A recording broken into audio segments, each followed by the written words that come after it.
పరం శాంతి బేహద్దు పరివారమునకు ఆత్మిక సోదరి సోదరులకు మా యొక్క దివ్య సందేశమును ఇంతవరకు మీరు హిందీలో విన్నారు. దానికి తెలుగు అనువాదం. బేహద్దు మా అఖండ అటల్ అవినాశి నిశ్చయం గురించి ఎలా పురుషార్థం చెయ్యాలో, 100% సక్సెస్ఫుల్గా ఎలా కావాలి అనే దాని గురించి చెప్తూ ఉన్నారు. దీని యొక్క తెలుగు అనువాదం.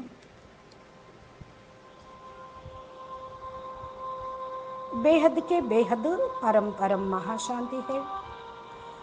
बेहद के बेहद परम प्रकाश की महाशांति महाशांति है. महाशांति है. బేహద్ విశ్వంని పరివర్తన చేసే ఆత్మలకు, విశ్వ పరివర్తక ఆత్మలకు, బేహద్ విశ్వ సేవాదారి ఆత్మలకు, స్వపరివర్తనతో విశ్వ పరివర్తన చేసే పిల్లలకి, దివ్య స్వరూపాన్ని ధారణ చేసే పిల్లలకి, ఆత్మ మరియు పరమాత్మతోటి కనెక్షన్ జోడించేటటువంటి పిల్లలకి, బేహద్దు ప్రపంచం యొక్క అనుభూతిని పొందే ఆత్మలకి, విశేషమైన ఆత్మలకి, ఎలాంటి వాళ్ళకి?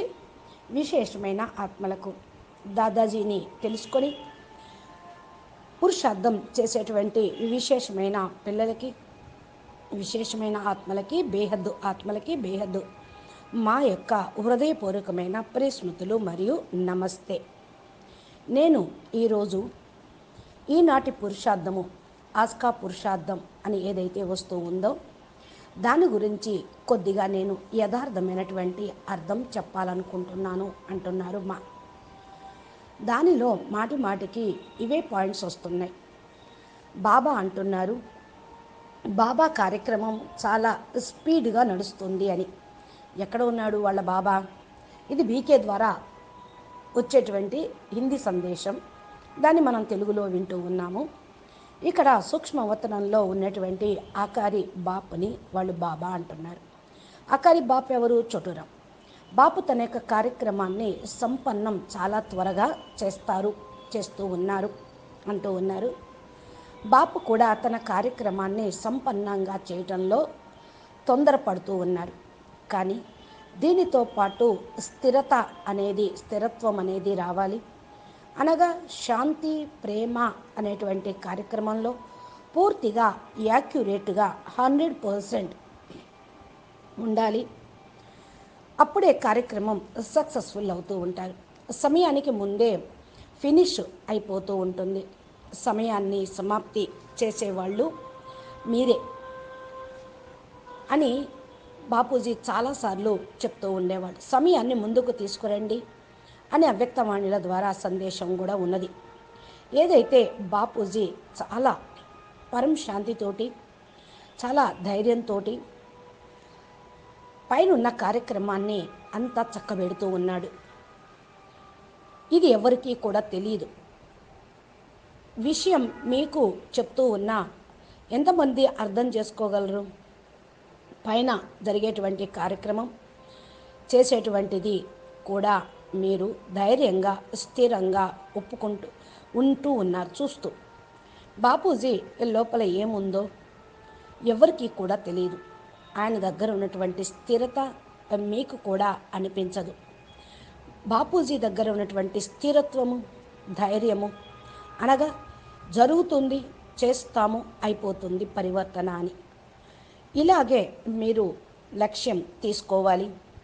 తింటున్నా, తాగుతున్నా, మాట్లాడుతూ ఉన్నా కూడా బాపూజీ బుద్ధి లోపల బేహద్దు ప్రపంచం యొక్క సాల్వేషను, అబ్జర్వేషను, మెసేజ్ పంపటం, తీసుకోవటం, అందించటం ఇవన్నీ జరుగుతూ ఉంటాయి. ఇది ఎవరికి అర్థమవుతుంది? అర్థం అవ్వటం చాలా కష్టమే. స్థిరత్వము అనగా శాంతి మరియు పరం మహాశాంతి పొందటం. ఏ విధంగా సముద్రం శాంతంగా, పైకి అలలు ఉన్న సముద్రం లోపల చాలా శాంతిగా ఉంటుంది. ఈ ప్రపంచంలో పైన అలజడిగా ఉన్న ఇది అంతిమం కాబట్టి పరం శాంతి తీసుకుని వచ్చేదే. ఇవన్నీ కూడా జరగాల్సిందే. అందరినీ కూడా తీసుకొని వెళ్ళేదే ఉంది బాపూజీ. ఈ విధంగా బాపూజీ బేహద్ పరం శాంతిలో ఉంటూ ప్రేమ మరియు దయ శక్తిని ఉపయోగిస్తూ పూర్తిగా యాక్యురేట్గా 100% సక్సెస్ఫుల్గాను సమయం కంటే ముందే ఫినిష్ అయిపోతుంది అని చెప్తూనే ఉన్నారు. ఏంటా కార్యక్రమము అంటే విశ్వ పరివర్తన కార్యక్రమం. ఇది సంపన్నత కార్యం. చాలా స్పీడ్ తోటి జరుగుతూ ఉంది. చాలా తేలిగ్గా జరుగుతుంది. బాపూజీ కూడా మరి చేయిస్తూనే ఉన్నారు. ఎంత తేలిక పద్ధతిలో పిల్లలందరినీ తీసుకొని వెళ్ళాలి, చాలా సహజంగా కష్టమేమీ లేకుండా ఈజీగా వెన్నలో వెంట్రుక ఎంత ఈజీగా వస్తుందో అంత తేలిగ్గా పిల్లలకి ఏ కష్టం లేకుండా ఏ యొక్క శ్రమ లేకుండా పిల్లలందరినీ తీసుకొని వెళ్ళాలి అనే లక్ష్యంలో ఉన్నారు. బాపు యొక్క లైట్ అనుభవాన్ని చేసుకుంటూ ఉండండి. బాప్ అంటేనే పరం లైట్, పరం ప్రకాశము. మీ యొక్క సంపన్న స్వరూపాన్ని ధారణ చేస్తూ స్వపరివర్తన కార్యక్రమాన్ని చేస్తూ ఉండండి. రోజంతట్లో కూడా ఇదే అనుభవం చేసుకోండి. మనం లైట్ లోపల కూర్చున్నాము, దాదాజీ ఎదురుగా కూర్చున్నాము. ఆత్మస్వరూపంలో ధారణ స్వరూపంలో ఉన్నాము. ఎప్పుడు అయినా సరే ఫరిస్తా స్వరూపాన్ని, ఆత్మస్వరూపాన్ని చింతన చేస్తూ ఉండండి. ఒక్కోసారి బాపూజీ ఎదురుగా, దాదాజీ ఎదురుగా వెళ్ళండి. నిరాకారి స్థితిలో ఉండండి. రోజంతట్లో కూడా ఈ యొక్క స్వరూపాన్ని, స్థితిని ఆలోచించండి. ఏ విధంగా ఆ లైట్ ప్రపంచంలో మనం కూర్చున్నాము అన్నట్లు ఫీల్ అవ్వండి. నిశ్చింత స్థితిలో స్థిరంగా ఉండండి. ఏం చేయాలి? స్వయం లోపల పరివర్తన అనేది తీసుకురావాలి. ధారణా స్వరూపంగా అయితే పరివర్తన అనేది ఆటోమేటిక్గా అవుతూ ఉంటుంది. కనుక మీరు ఏదైతే కేవలం లైట్ స్వరూపాన్ని అనుభవం చేసుకుంటూ ఉండండి. పిల్లలైన మీరు పరివర్తన కర్తలు. బాపు అందరితోటి కూడా ఫస్ట్, అందరికంటే ముందు పిల్లల యొక్క పరివర్తన కార్యంనే చేస్తూ ఉన్నారు. ఫస్ట్ ఎవరి యొక్క పరివర్తన అవుతుంది అంటే బేహద్ పిల్లల యొక్క పరివర్తన. మీ యొక్క ప్రభావము ప్రకృతి పైన కూడా పడటం ప్రారంభిస్తూ ఉంటుంది.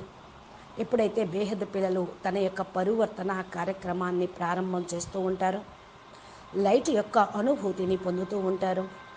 రోజంతట్లో లైట్ని చూస్తూ ఉంటారు, ప్రకాశాన్ని చూస్తూ ఉంటారు. పంచతత్వాల ఈ ప్రపంచంలో ఉంటూ కూడా పరం లైట్ని అనుభవం చేసుకుంటూ ఉంటారు. ప్రకృతి మరియు పంచతత్వాలు కూడా పరివర్తన అయిపోతాయి. అనగా మీ యొక్క సంకల్పము, మీ యొక్క లైట్ స్వరూపము దీని మీద ప్రభావం పడటం ప్రారంభం అవుతూ ఉంటుంది. ఇక్కడ ఏం రాశారో చూడండి. పిల్లలైన మీరు పరివర్తన కర్తలు అని అవ్యక్తవాణిలో కూడా చెప్పడం జరుగుతూ ఉంది. బాపు అందరికంటే ఫస్ట్ పిల్లల యొక్క పరివర్తన కార్యాన్నే చేస్తూ ఉన్నారు. బాపు పరివర్తన శక్తి మనకి ఇవ్వకపోతే మనం ఇలా మారే వాళ్ళమా? ఒకసారి మిమ్మల్ని మీరు చూసుకోండి. ఎలాంటి వాళ్ళం, ఎలా అయ్యాము, ఇప్పుడు ఎలా మారిపోయాము అని. బాపే లేకపోతే, ఆయన శక్తే లేకపోతే మనం ఈ స్టేజ్కి చేరుకోగలమా? లేదు కదా. దీనితోటి మీరు ప్రకృతిని కూడా, ఈ బ్రహ్మాండాన్ని కూడా పరివర్తన చేయగలుగుతారు. ఏ కార్యక్రమం అనేది జరుగుతుందో మీకు అర్థమవుతుంది. బాపూజీ తన కార్యక్రమాన్ని ప్రారంభించారు, అయిపోతూ ఉంది అనేది పిల్లలకు కూడా అనుభవం అవ్వాలి. లైట్ యొక్క అనుభవము ఉంటేనే ఈ సమయంలో ప్రకృతి కూడా ఫుల్ ఫోర్సుగా పరివర్తన వైపుకు వెళ్ళిపోతూ ఉంది. ప్రకృతి అంటే పంచతత్వాలు. పంచతత్వాలు అంటే శరీరము ముందు, వాయుమండలము.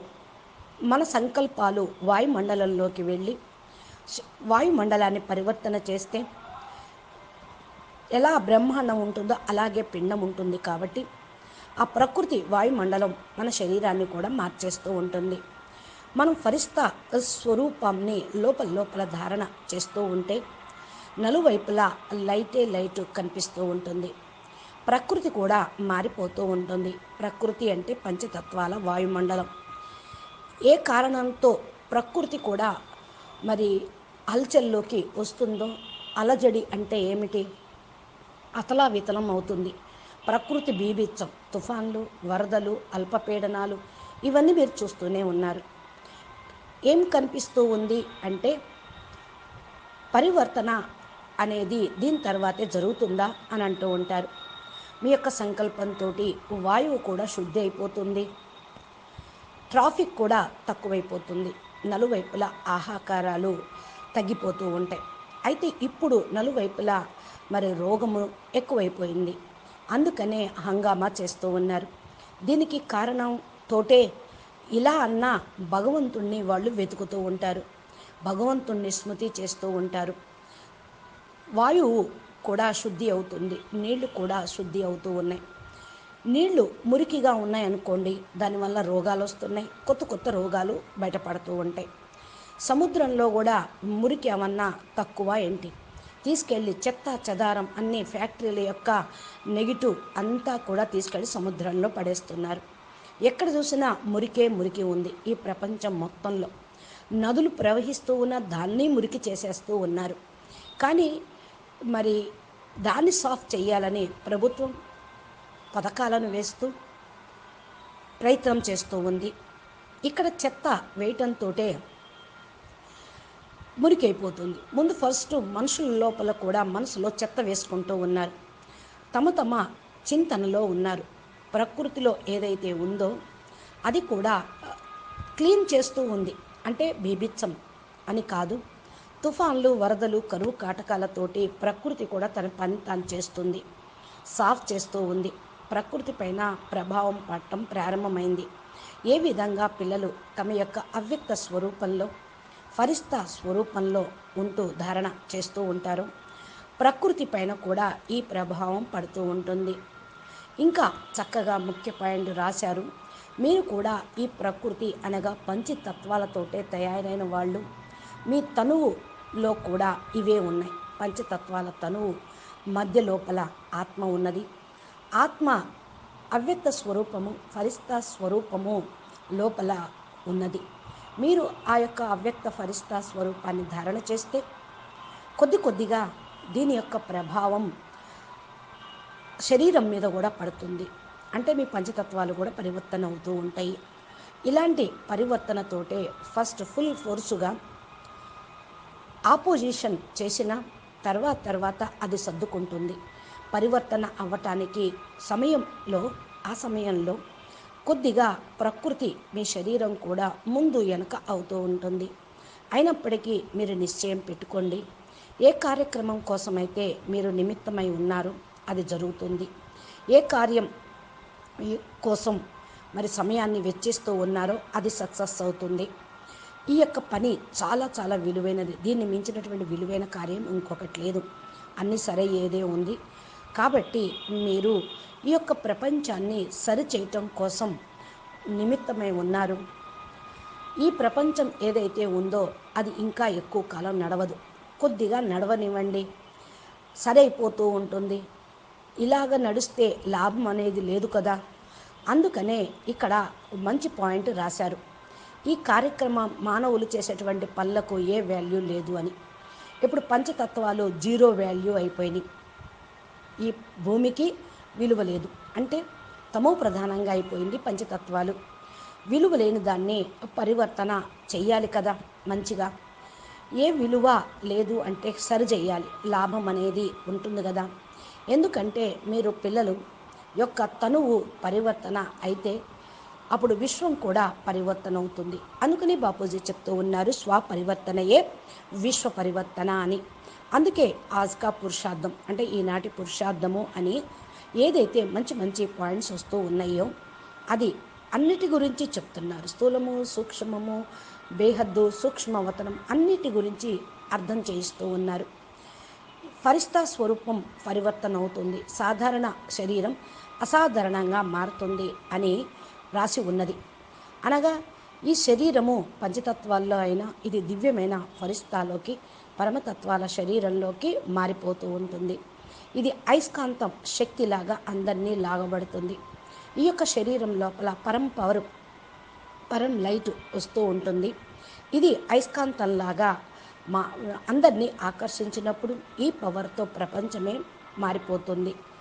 అందుకని నిశ్చయం పెట్టుకోండి పిల్లలు, బాపు ఏదైతే కార్యక్రమం చేపట్టారో అది త్వరలోనే అయిపోయేది ఉంది. ఈ విధంగా అనుభవం చేసుకోండి. పవర్ఫుల్ లైట్ అనేది ఈ భూమి మీదకి వస్తూ ఉంది, నా లోపలికి వస్తూ ఉంది. నా ద్వారా నా తనువులోకి వెళ్తూ అది సాఫ్ చేస్తూ ఉంది. తనువుని క్లీన్ చేయటము అంటే పరివర్తన చేయటం. తనువు మారిపోతూ ఉంది అని ఇక్కడ రాయబడి ఉంది. తనువు మారుతుంది అంటే డిఫికల్ట్గా అనేటువంటి కార్యక్రమమే కదా. బాపు ఇది చేస్తూ ఉన్నారు. కష్టమైన పనిని తేలిగ్గా చేస్తున్నారు. అసంభవమైన కార్యక్రమాన్ని సంభవం చేస్తూ ఉన్నారు. డిఫికల్ట్ కార్యక్రమం ఏంటి అంటే పిల్లలకు అర్థం చేయించి శరీరాల్ని పరివర్తన చేయటం. పిల్లలకు బేహద్దు ప్రపంచం యొక్క అనుభూతిని చేయించటం. ఇది డిఫికల్ట్ కార్యక్రమం అంటారు. ఎందుకంటే తమో ప్రధానమైన చీచీ ప్రపంచంలో కూర్చున్నారు కదా. ఆ ప్రపంచం గురించి ఇక్కడ ఆలోచించలేరు. ఏ జ్ఞానాన్ని కూడా ఇప్పుడు ఆలోచించలేరు. పరమ జ్ఞానం ఏ పుస్తకంలోనూ రాయబడలేదు. ఇక్కడ అటువంటి జ్ఞానం భగవంతుడు కూర్చొని బోధిస్తూ ఉన్నారు, మనకి చదివిస్తూ ఉన్నారు. ఇది కూడా డిఫికల్ట్ కార్యక్రమమే కదా. డిఫికల్ట్ అంటే ఎప్పుడూ ఎవ్వరూ చెప్పనిది, సాధ్యము కాదు అనేటువంటి జ్ఞానాన్ని సాధించి సాధ్యం చేసేటువంటి జ్ఞానం. ఇది బుద్ధి లోపల కూర్చోబెట్టడం అంటే కష్టమే కదా, డిఫికల్టే కదా. అయినా కూడా బాపూజీ జ్ఞానం యొక్క అనుభూతిని చేయిస్తూ ఉన్నారు. ప్రేమను శక్తిని ఇచ్చి మనకు ఈ బాపూజీ ఈ పని చేస్తూ ఉన్నారు. ఈ పని బాపూజీ తప్ప ఇంకెవ్వరూ చేయలేరు. ఏం పని ఇది అంటే విశ్వ పరివర్తన కార్యక్రమం. ఏ శక్తుల ముందు అయితే పరదా వేయబడి ఉన్నదో ఆ పరదాను ఎత్తేసి కళ్ళకు కట్టినట్టుగా చూపించటం, అనగా సాక్షాత్కారాలు చేయించటం.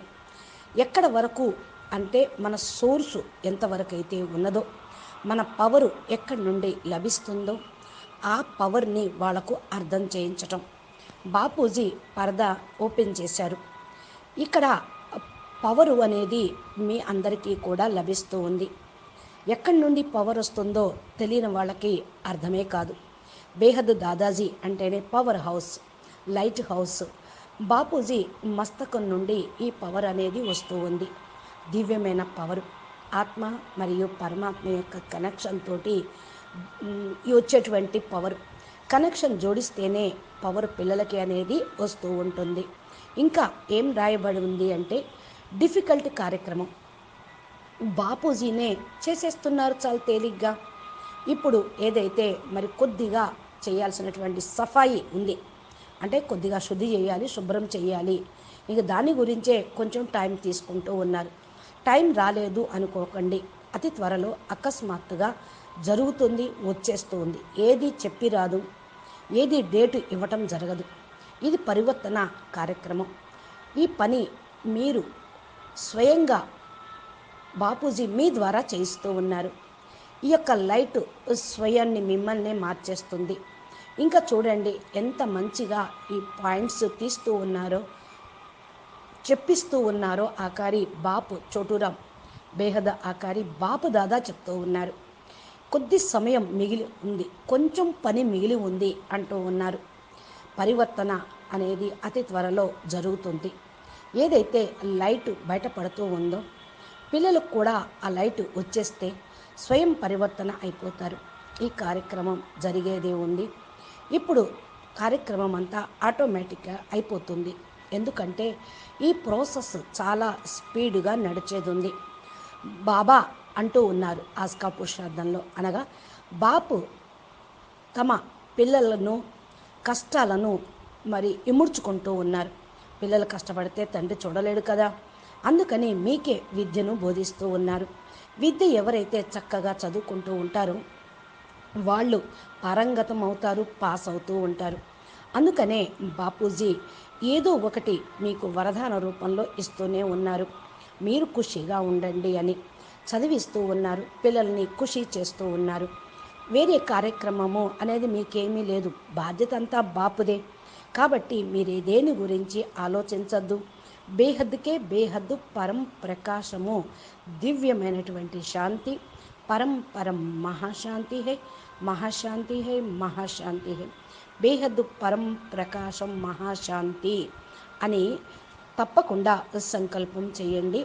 అప్పుడు నెరవేరుతూ ఉంటుంది. అతి త్వరలోనే సమయం సమీపిస్తూ ఉంటుంది. మనం చేయాల్సిన పని పూర్తి చేసే వెళ్ళాలి. మనం ఎందుకు వచ్చామో మనకు తెలుసు, బాపూజీ మన ఎందుకు పంపించారో తెలుసు. కాబట్టి మన కార్యక్రమం సక్సెస్ అవుతుంది అంటున్నారు. మా అచ్చా, పరం శాంతి, నమస్తే, ధన్యవాదాలు. బేహద్దుకే బేహద్దు, మా బేహద్ పరం మహాశాంతి అని చెప్పారు. బాపూజీ దశరథభాయ్ పటేల్ తెలుగు ఛానల్లో మీరు ఇటువంటి దివ్య సందేశాలు, పరివర్తన కార్యక్రమం ఎలా జరుగుతుంది, అసలు బేహద్ సృష్టి ఆది మధ్యంత జ్ఞానము ఏ శాస్త్రాల్లో ఏ పుస్తకంలో లేనటువంటి జ్ఞానము బాపూజీ చెప్పారు. దీని గురించి మీరు విని అర్థం చేసుకొని మీరు మా ఛానల్ని సబ్స్క్రైబ్ చేసి గంట సింబల్ని ప్రెస్ చేస్తే నోటిఫికేషన్ రూపంలో మీకు బాపూజీ జ్ఞానము రోజు పెట్టేటువంటి వీడియోలు మరి నోటిఫికేషన్ రూపంలో పొందవచ్చు. అప్పుడు మీరు జ్ఞానం వింటూ, ఇవే కాకుండా అనంతభాయ్ మోటివేషన్ ఇన్స్పిరేషన్ వీడియోలు, మా చెప్పేవి బాపూజీ అద్భుత జ్ఞానము వింటూ పురుషార్థం చేసి ఈ పరివర్తన కార్యక్రమంలో సమిధిలాగయ్యి మీరు కూడా బేహద్ ప్రాప్తిని పొందుతారు, విశ్వ పరివర్తకులుగా అవుతారు అని ఆశిస్తూ ఉన్నాము. నమస్తే, పరం శాంతి, ధన్యవాదాలు. పరం శాంతి.